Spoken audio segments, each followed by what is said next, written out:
Hello friends, இன்றைக்கி நம்ம கிறிஸ்பியாக ஸ்பைசியாக ஆனியன் பக்கோடா எப்படி செய்கிறதுன்னு பார்க்கலாம். 3 மீடியம் சைஸ் வெங்காயத்தை நீல வாக்கில் கட் பண்ணி சேர்த்துக்கலாம். கூடவே 2 பச்சை மிளகாவையும் பொடியை நறுக்கி சேர்த்துக்கலாம். 10 பல்லளவுக்கு பூண்டை தோலோடு தட்டி சேர்த்துக்கணும்.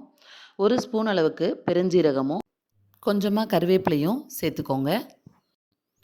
1/2 ஸ்பூன் அளவுக்கு உப்பும் 1/2 ஸ்பூன் அளவுக்கு பெருங்காயத்தூளும் 1/2 ஸ்பூன் தனி மிளகாத்தூளும் சேர்த்து நல்லா இந்த மாதிரி கலந்துக்கலாம்.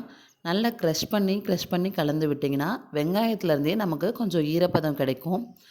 இது கூடவே 2 டேபிள் ஸ்பூன் அளவுக்கு கடலை மாவும் 1 டேபிள் ஸ்பூன் அளவுக்கு அரிசி மாவும் சேர்த்துக்கலாம். சேர்த்துட்டு கூடவே 1 ஸ்பூனுக்கு நல்லெண்ணெய் சேர்த்து நல்லா பூ போல் கலந்து விடுங்க. இந்த மசாலா ஊறணும்னு எந்த அவசியமும் இல்லை. உடனேயே நம்ம எண்ணெயில் பொரித்து எடுத்துக்கலாம். நான் ஒரு கடாயில் கடலை எண்ணெய் சேர்த்து நல்லா காய வச்சுருக்கேன்.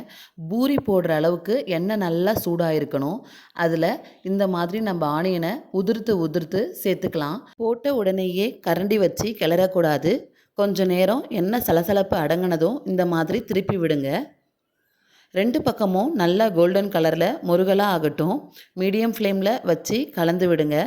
இந்த மாதிரி ஒரு சல்லடையில் எண்ணெயை நல்லா வடிச்சிட்டு எடுத்து ஒரு தட்டில் வச்சிடலாம். மீதி இருக்கிற ஆனியனையும் இதே மாதிரி எண்ணெயில் போட்டு பொரித்து எடுத்துக்கலாம். இது ரொம்ப சிம்பிளாக 10 நிமிஷத்தில் நாம் செஞ்சிடலாம். மழை நேரங்களில் இந்த மாதிரி போட்டு கொடுத்தீங்கன்னா வீட்டில் இருக்கிற குழந்தைங்கள்லேருந்து பெரியவங்கள்லேருந்து எல்லாருமே ரொம்பவே விரும்பி சாப்பிடுவாங்க. நீங்களும் இதை ஒரு தடவை உங்கள் வீட்டில் செஞ்சு பார்த்துட்டு எப்படி இருந்துச்சுன்னு கமெண்ட்டில் சொல்லுங்கள். நம்ம வீடியோ பிடிச்சிருந்துச்சுன்னா லைக் பண்ணுங்கள், ஷேர் பண்ணுங்கள், மறக்காமல் சப்ஸ்கிரைப் பண்ணுங்கள். Thank you friends.